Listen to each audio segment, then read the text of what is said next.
Yo, Axel here.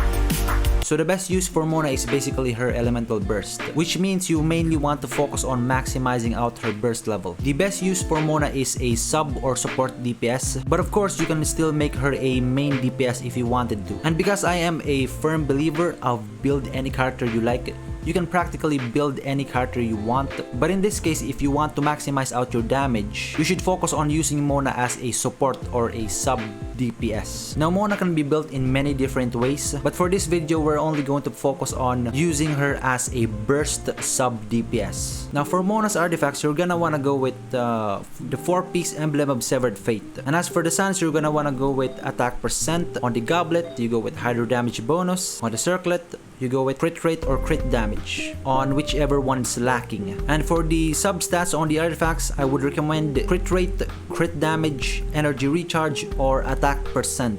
As for the weapon, for the whale option, I would recommend the Skyward Atlas. And as for the F2P option, I would go with either the Widset or the Mappa Mare. And as for the talents, you want to focus on maximizing out her burst level over here, because Mona mostly rely on her burst as a sub DPS. And as for constellations, you don't really need constellations for Mona. She can still be a pretty viable sub DPS without any constellations. Even at C0, she can still be a pretty viable sub DPS. So yeah. Shadows of fate! Rain outlines your fate. Let me lead you. Fate is upon you. I'm going in! Nowhere to hide.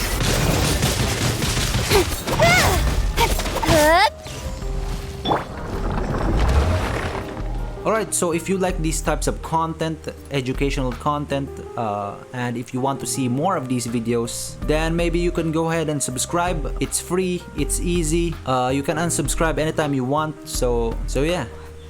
See you in the next video.